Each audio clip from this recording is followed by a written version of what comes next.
And we back, and we back, and we back. What's up, everybody? Welcome back to episode 3 of Dojo Talks. I'm your host, Toby Prime.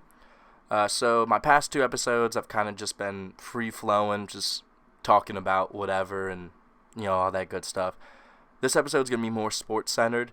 I actually wrote down a few notes so I can kind of keep it a little bit structured, so I'm not just going off like I did in my first episode. That was just kind of random stuff.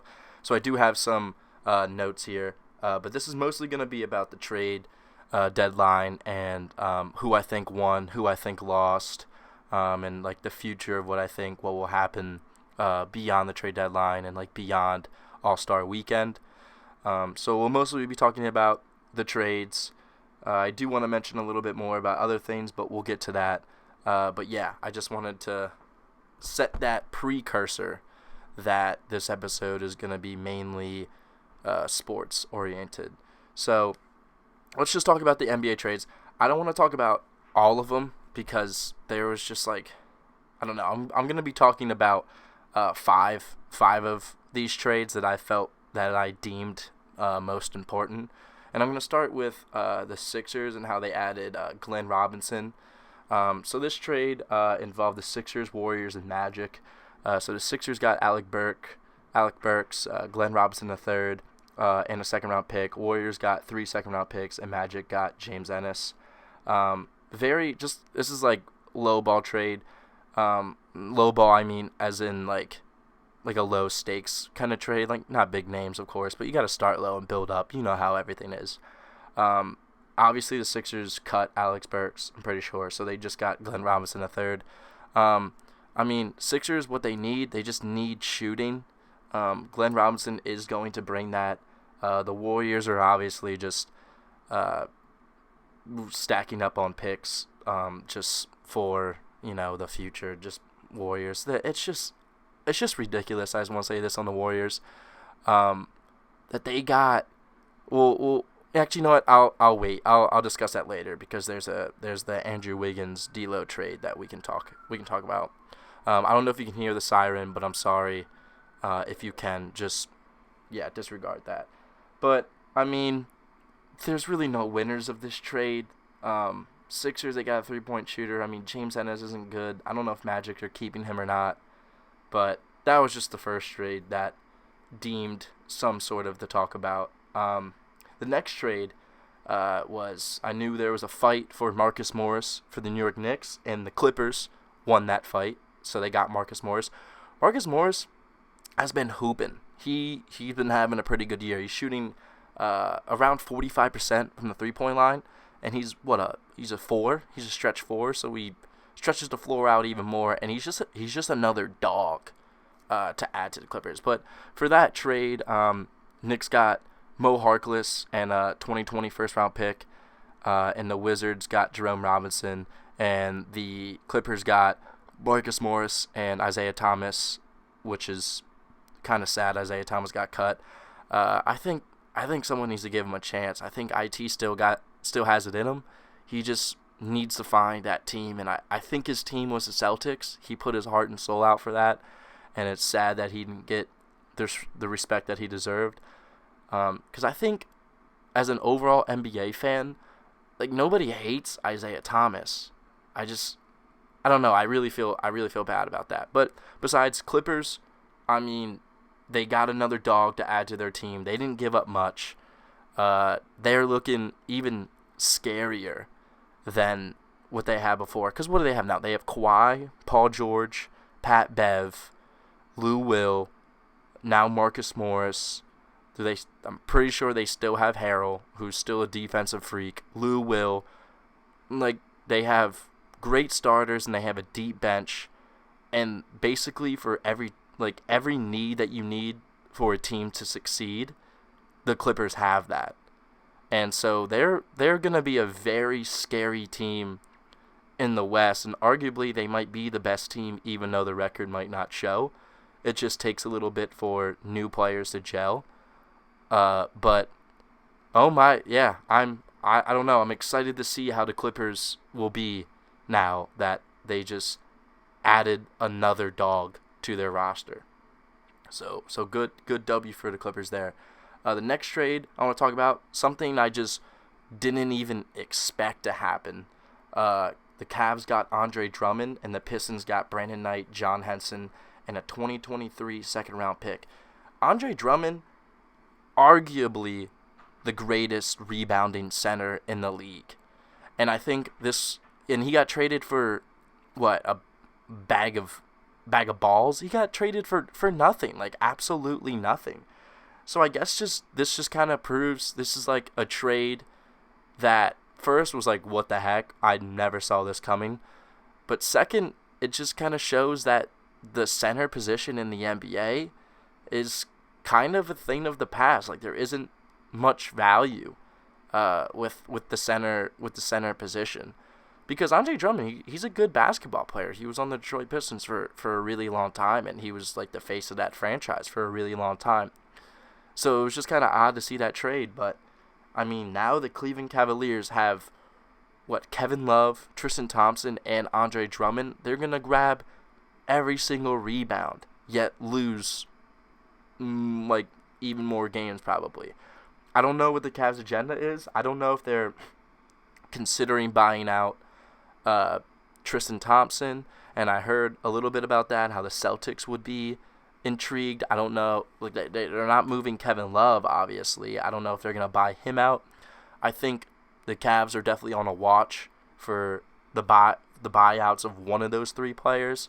I'm guessing not Drummond, but it could be, and I would just be intrigued to see which teams would go for him. I'm guessing the Celtics would be looking for it. I think the Heat would be looking for another rebounding center to help out with Bam and Myers Leonard, but I think the Celtics would definitely be number one on that list to talk to one of those players if they were to be bought out.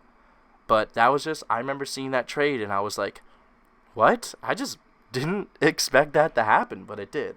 Okay, so now my top two trades, I guess my favorite trades. We're going to start with the Wolves. They finally landed D'Angelo Russell, and let me just get the exact details of this trade. So yeah, the Warriors got Andrew Wiggins, a protected 2021 first-round pick, and a 2021 second-round pick, and the Timberwolves received D'Angelo Russell. Let me just say, props to the Timberwolves. That's definitely a W, because you had just a disgruntled team, and your disgruntled superstar in Karl Anthony Towns was not in the right headspace and just didn't seem like he wanted to be on the Timberwolves and was kind of hinting that he wanted to get out of there. And you not only traded for a potential, well, he's an all-star, but you traded for the man's like best friend. Like they are best friends, Cat and D'Lo. Like I don't think there could have been a perfect matching with Cat than D'Lo. And I'm just excited. I don't think they'll make the playoffs this year just because the West is so stacked. But I think it'll be exciting to see just how the Timberwolves play. I think Cat and D'Lo will be a really good duo. And that's just what we are in the NBA, right? We're in the league of the duos. And I am a really big fan of the point guard and big man duo. I think that really complements each other well. Like, of course, in the likes of like Shaq and Kobe and you know all the other good ones that I can't think off the top of my head right now. But I don't know. That's a really good trade for the Wolves. And also, I think the Warriors too. The Warriors, people still forget, even though they're bottom of the league and obviously they're tanking for a top pick. But people forget they still have Steph Curry, greatest shooter of all time. Klay Thompson could be arguably the greatest shooter of all time. And Draymond Green, like, obviously he's not a point getter, but he's the vocal leader on defense for that squad. And you know for damn sure that Draymond Green is going to be all over Andrew Wiggins and making sure that Andrew Wiggins is on the ball and making sure that he's working hard, and he's just going to be he's gonna be part of my French. He's gonna be up his ass the whole time. So I don't know. I think at worst, Andrew Wiggins is gonna be a Harrison Barnes, but at best, I mean, we say this all the time about Andrew Wiggins. Andrew Wiggins has the tools. He has the potential to just take that next step. He can score the ball. He has the body. He has the build to be an excellent defender. We just need to see him do it. And I think if you put him in that Golden State Warriors system, I think he's gonna succeed.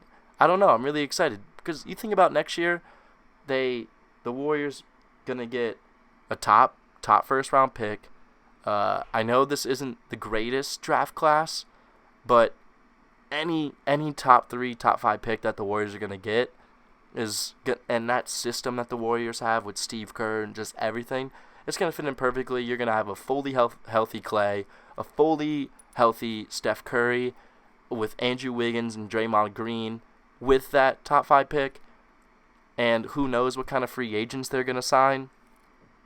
I mean, Warriors, they're just taking an off year, and I think they're gonna come swinging next year. So, I mean, I think that's a W for both teams right there. I think both teams called a W with that trade. And finally, the 3-team trade with the Heat, Grizzlies, and Timberwolves again.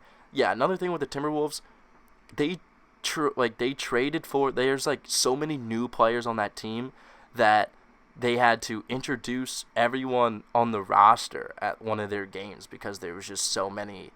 There were so many new players, new faces. So I thought that was funny. So Timberwolves still have to deal with that, but I think for the future, I think that's going to be a very interesting team to look at and watch. Anyways, back to this 3-team trade. So the Heat got Iguodala, Solomon Hill, Jay Crowder. Grizzlies got Justice Winslow, Dion Waiters, and Gorgie Dang, and the Timberwolves got James Johnson. So Grizzlies, we'll talk them first, and then I'll talk my Miami Heat. So Grizzlies, Justice Winslow, Dion Waiters, who they balled out, and Gorgie Dang. So Winslow and Gorgie Dang. Winslow, it was a sad loss. Winslow, he's one of those players that can play all 5 positions on both sides of the court, on defense and offense. He's young. Grizzlies have one of the youngest teams, and they're definitely going to be a team, a force to be reckoned with in the future. Especially with Ja Morant. I love his play. Definitely my pick for Rookie of the Year. Justice Winslow is just one of those young pieces that you can stick him in at any position and he'll be able to work. And the Grizzlies have a chip on their shoulder. Like, Iguodala really kind of hurt them a little bit with not playing with them and not giving them that veteran presence, and because he just stayed at home and didn't do anything. So they have a chip on their shoulder, the Grizzlies. Like, they wanna be known. They wanna be talked about. So they're a young team. If they can keep it together, they'll be just another team in the West that you just have to watch out for, which is all the other ones. So that was a really good trade for the Grizzlies. For the Heat, I think it's a perfect trade. I know they were trying to get Gallinari within that deal, but they couldn't figure out contracts. I think the biggest thing that I see from people is that they're paying Andre Iguodala $15 million a year. I think what not a lot of people are understanding about that is that that is a 2-year extension, but the second year is a team option, and that's for the 2021 free agency class.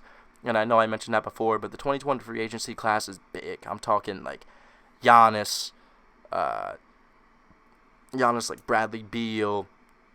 I'm pretty sure Bron might be there. KD, Kyrie.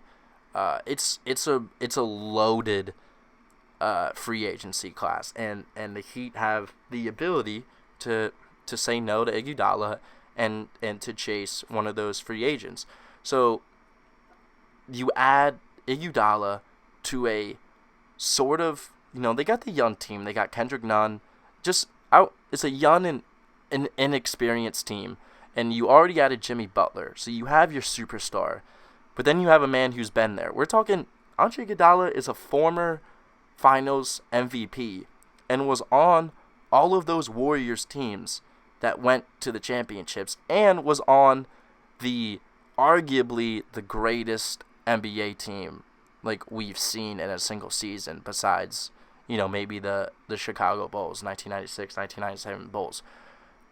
Iguodala is a very great basketball player, and just because he didn't play at all this season doesn't mean that he forgot how to play. Like, he's gonna bring his defensive presence, and he's gonna be a great veteran leader on the bench for the young players of Kendrick Nunn, Tyler Hero, Bam Adebayo, and for when they get to the playoffs. And I have I'll get to this later, but I have Heat and Sixers playing in the first round. I think that's going to be a really, really great series. But Iguodala is just going to give so many just pointers and just what to do in those situations in the playoffs that they kind of lacked. Like, they had Jimmy Butler, he's been there before. But besides that, there really hasn't been that leader there that has been there, is a veteran who's been there and all that stuff. So I think that was a big W for the Heat, and that gets me into the biggest W's and the biggest L's of the trade deadline. I think the biggest W was either the Grizzlies or the Heat. I mean, I just talked about both of those teams, but briefly again, Grizzlies, they just got younger, and they're just a young team. They're hungry. Their team is going to be fun to watch, and they're definitely going to be a scary team in the West, a scary 7-8 seed for the next few years until Ja and Justice and Dylan Brooks kind of get a little older, get their feet wet more. And then the Heat, again, they're already a top 4 team in the East, and they added Andre Iguodala. I mean, it's an obvious W from there, and they didn't hurt their chances for the 2021 free agency class, because that's what was going to happen with Gallinari, because he wanted to be guaranteed for that year. That's just a W. That's just Pat Riley working his magic again.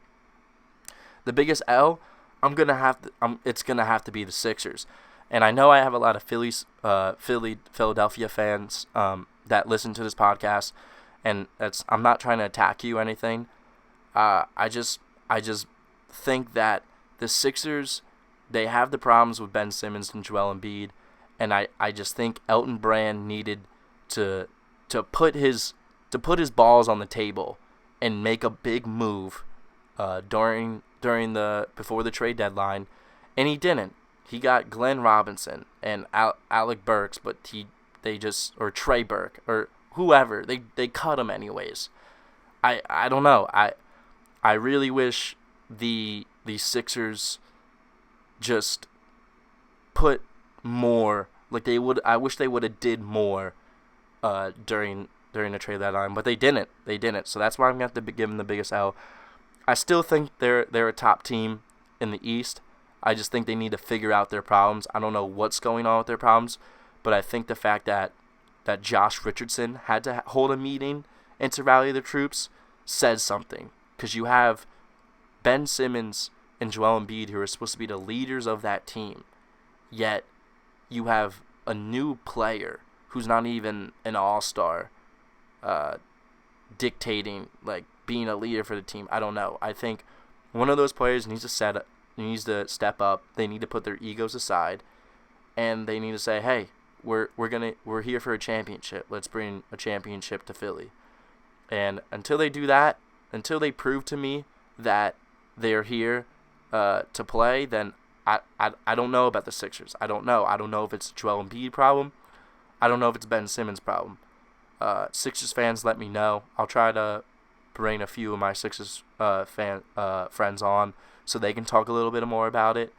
But I know for a fact that most Sixers fans agree with me that they wish they would have done more. So I'm going to have to give them the biggest L.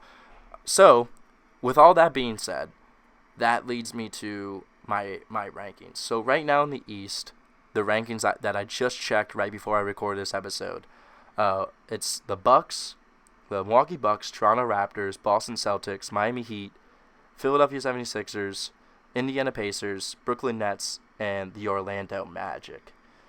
Now, I think right now that's a pretty good ranking. I think as far as me as what I would have the rankings for, I'd keep the Bucks. The Bucks are just they're so good. Giannis is such a great basketball player.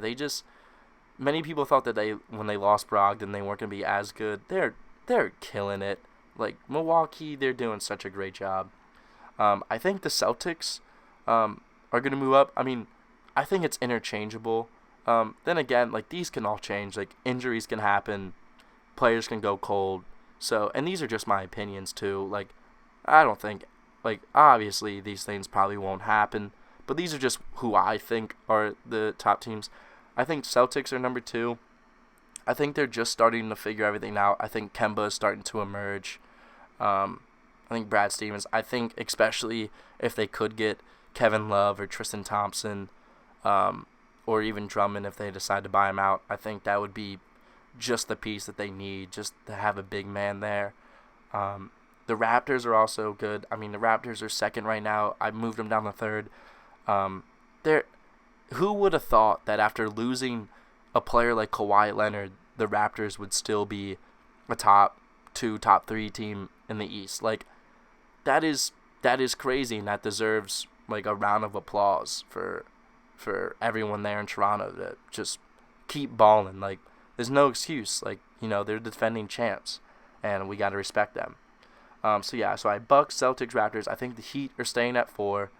I think we're just going to stay with that. We still have injuries with Tyler Hero, and that hurts.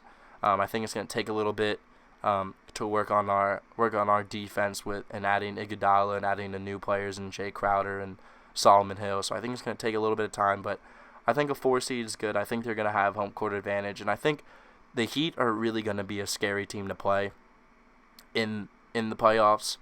And I don't think a lot of people realize that. Like, they're one of those other teams that just, like the Grizzlies, like they just got a chip on their shoulder. Like, people only think that they're irrelevant because of Dwayne Wade and LeBron and all that. And Pat Riley knows that, and he's making those aggressive moves to keep them in there. And I don't know. I think the Heat are definitely a force to be reckoned with. I think the Sixers are going to be 5th until again, this could easily change. I could easily see the Sixers as a 2 seed. Joel Embiid and Ben Simmons need to figure it out. That's all I'm saying. They just need to figure it out. And until then, I'm not going to give them the respect. I'm just not going to give them the respect. I'm sorry. I then have the Brooklyn Nets coming. I think they're going to start bringing it together. I think Kyrie, I don't know if he's hurt right now. I don't know. I haven't really been paying too much close attention to the Nets. But I think they are going to pull around. They're the 7th seed. I think they can easily jump up one more seed, especially the Pacers. But again, these last teams, I just have them interchangeable. I have Nets, Pacers, Magic. It could easily be Pacers, Nets, Magic, or Pacers, Magic, Nets. But I think the Nets are a little bit better of a team than the Pacers. But the Magic I still have at the 8th seed. Obviously, if I had to pick my East, it's going to be my East winner. It's going to be the Milwaukee Bucks. They're just so good. They're so talented. They're so good. Giannis playing out of his mind. I think Bucks are going to win the East. Now the West, holy crap, dude. The West is one crazy conference. There's so many good teams, and I know for a fact this is going to change. But right now, the West rankings are as follows. The Lakers, the Nuggets, the Clippers, the Jazz, the Rockets, the Thunder, the Mavericks, and the Grizzlies. And all teams are great teams. I can maybe argue that 4 or 5 of these teams could win the championship. But my new rankings for them, I think the Clippers, I know their record doesn't show right now, but I think they're going to figure it out, especially after All-Star Weekend. And I think, I think they're going to be the number 1 seed. I think they are the best team in the West. I think they have the deepest bench. I think they have all the right pieces and they complement the 2 superstars in Kawhi and Paul George. And I think they're going to take it home. in the final stretch. The Lakers, I think, are second. LeBron is having yet again another MVP season. I wish the Lakers would have made a move or two. Again, the buyout market game is still has to happen. But I wish the Lakers would have made a little bit more moves. But then again, I think they know what they're doing over there. I trust that LeBron and the Lakers know exactly what they're doing with their team. But yeah, for third, I have the Nuggets. I mean, again, just another great team. Like those three teams, it's the same how the Nets, Pacers, and Magic were on the bottom. I could see Clippers, Lakers, Nuggets in any sort of mixture or whatever. I could see Lakers 1. I could see Nuggets 1. Those are all interchangeable. I think the Mavericks are going to be the 4th seed. Luka was hurt for a while. I think he's going to come back, and I think he's going to continue putting on a tear and continuing his MVP run. He might win MVP. I don't know. I know the league really likes the story, but I know right now Damian Lillard is also playing out of his mind. Like I just saw he's like damn near double-double in the past like 10 games or something like that, and like 40 points too, like plus 40 points. Like that's just insane. That's insane. But I think the Mavs are gonna get 4. I think Luka's gonna continue to tear it up. I think the Rockets are gonna be 5. They are 5 right now. I think they're gonna stay there. James Harden hasn't really been playing well of late. I think he's gonna turn it back around. They also play the small ball, and I think if I trust anybody with the small ball team, I think it's the Rockets. I think Mike D'Antoni will be able to just figure that out and figure out everything goes. Although I don't really trust the whole small ball thing, but I know that's how most teams usually play when the clock's running down. But yeah, I have the Rockets at 5. 6, I have the Jazz. Jazz are a really slept on team, and I think it has to do what I said back in episode 1 with just the market of the NBA. It's just in Utah. Not a lot of people talk about them a lot. But the Jazz, like, their team's so good. Donovan Mitchell, Mike Conley, they have so many great players on that team and just the culture there. I have them at 6. That might be a low ball for most people. But I think they are definitely not a team to be slept on. They can definitely make some noise in the playoffs. And then I have Portland. Portland's just kind of too. They're out of the rankings right, or out of the playoff race right now. But I think I'm gonna have them creep back in. I think Damian Lillard is gonna take them. I think he's gonna just kind of put the team on his back, set by example. And I think C.J. McCollum's gonna turn it around. Carmelo's still playing high level. Hassan Whiteside also is playing very well, leading the league in blocks per game. So I think Portland's going to sneak their way in there. And then I have the Thunder. I have them falling to the 8th seed. I think Thunder are a good team. I love Chris Paul, but I don't think they're going to make much noise, but I do think they deserve that right at the 8th seed. But yeah, that is my Western ranking. But that's all I have to say about the NBA. I didn't think I was going to talk 28 minutes about it, but here we go. I talked 28 minutes about it. But that's all I have to say about the NBA trades and all that and what I think the new rankings are. I just want to touch on a few things before I end this episode.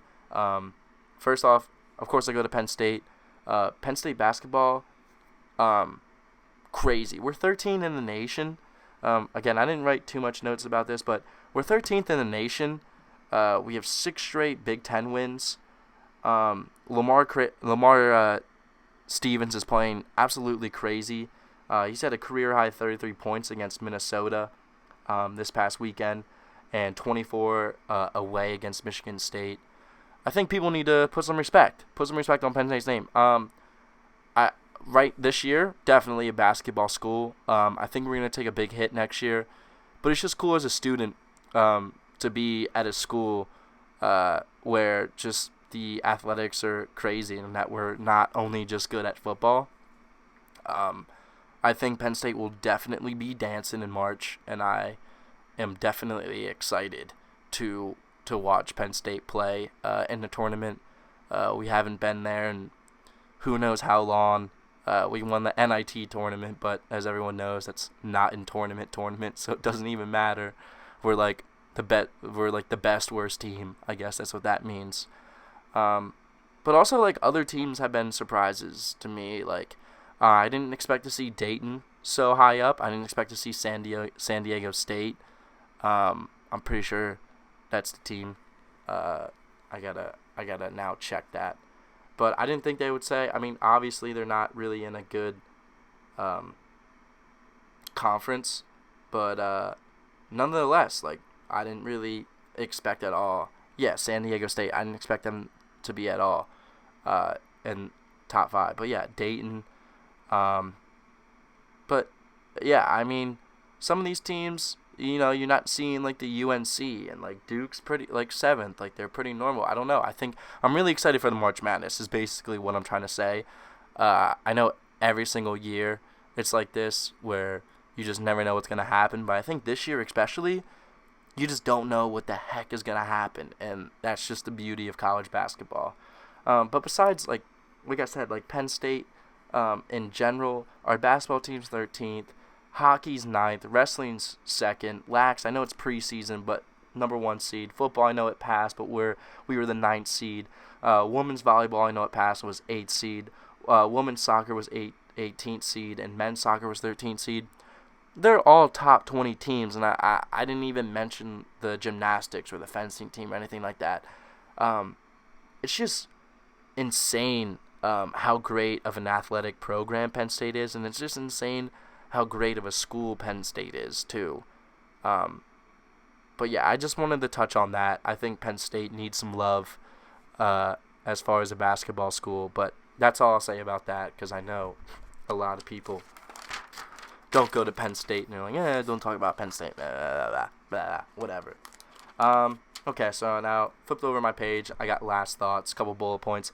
XFL started this past weekend, or this past week, whatever. Not gonna lie, pretty big fan. I think they do some really cool stuff with the scoreboard. They have the bets, the live betting, like the over under, who's favorite, all that kind of stuff. I think that's really cool. I mean, I know Sports Center, they do have the lines when they show the games like on at the bottom. But I think XFL is pretty cool when they do that, and I think it's really cool that they interview like players like after an interception or a kicker after like a missed kick. Like I think it's really cool. I think the rules are odd, but they're really fascinating. Like it's cool to watch. Like after a touchdown, you can go 1, 2, or 3, and you don't know what they're doing until like they line up. I think that's really cool. I don't know. I think this could work out for the XFL. Obviously the football isn't great, but I think they're making up for it. I saw their social media team too on Twitter, posting memes and stuff, and obviously that appeals to the younger crowd. But no, I'm excited. I hope for the best for the XFL. I know Americans just love football. But yeah, I just wanted to give a quick props to the XFL. I also want to give a shout out to my alma mater of Lancaster Catholic. More importantly, the Crusader Crazies. I know I have a few people from my high school who listen to this. I did tune in to the live stream last night when you guys played McCaskey, or whenever I post this a couple days ago, whatever. That's a big crowd. I'm really proud of you guys. Keep up. I don't want to throw any dirt or throw any shade, because I saw some people trying to throw some shade at us, whatever, not name dropping anybody, but I do want to give a big props. It's great to see energy like that. I just remember being at high school cheering and all that stuff. I remember I was Moses for one of the games. Like it's just a great environment, and what I can say is just enjoy those moments, because not a lot of people get the opportunity to go to like a top school or like a school with like good sports like in college, and when your team is good in high school and you're cheering them on and you're loud and you get to see just like, I don't know. I just wanted to give a shout out to y'all Crusader crazies out there. You made me proud. Also want to say Netflix recommendation, Night on Earth. Buddy on my floor recommended Night on Earth to me, and let me just say, that show, phenomenal. It's literally like Planet Earth, but at night. I watched 3 episodes so far. There was one, deep, like the Dark Seas. Oh my gosh, that is such a great episode. I saw a Great Plains episode where they showed like cheetahs and jaguars and lions and all that. And then like a city one where there was like bears literally diving in dumpsters to steal food. I don't know. It's a really great show. I really recommend you watch it. It's like a series too, like 40-minute episodes. So it's like long enough that like it's like long enough that you learn a lot and you can see a lot, but it's short enough that it's not like, oh wow, like I'm wasting a lot of time watching this. So I really recommend that. Last thing, or second to last thing, music. I really love music. I'm probably gonna dedicate a couple episodes just talking to music with a lot of people. But new music coming out. Wiz Khalifa dropped a mixtape today. I think he called it like "It's Just Weed, Bro" or something like that. That was really good. 7 songs, really short. I recommend you listen to that. Wiz Khalifa, one of my favorite artists. So yeah, Justin Bieber, he's dropping an album Valentine's Day. Only excited because Lil Dicky's on it. So, and I miss Lil Dicky. I'm actually wearing a Lil Dicky shirt right now, but he was my favorite rapper freshman year, and that's the last time he dropped an album. So I hope his verse is pretty good on that, and I know he has a show coming out in March, so I'm excited for that, and I hope an album comes out soon from him because I need an album from Lil Dicky. But other than that, that's all I gotta say. I'll probably upload a lot more now that I'm kind of getting comfortable. I don't know. I'm really happy because I'm looking at the timestamp right now, and I just recorded for 37 minutes, and I think that's really cool. All one take. So that's really cool. Look for more uploads. But yeah, that's all I have. I hope you guys enjoyed this episode. I really like the longer episode podcasts because then I can like do stuff, you know what I'm saying, and just kind of have a voice out there talking to me, but not really. But yeah, thank you guys like so much like for the love. I've always wanted to just start my own podcast, and it's really cool that I get people texting me and reaching, like especially my buddy James. Like James, I'll know if you listen to the podcast because here's your shout out. He always texts me. He's always like, "Yo, great episode, man." And my friend, and my brother Ian Mack, like not brother, but you know we're basically brothers. But he also texted me too, saying, "Hey man, like great fire episode or whatever." It just, I don't know. It really brings me joy that the thing that I'm loving is also being loved by my peers. So thank you so much just for giving me the opportunity to talk to you guys. And so yeah, that's all I gotta say. Peace.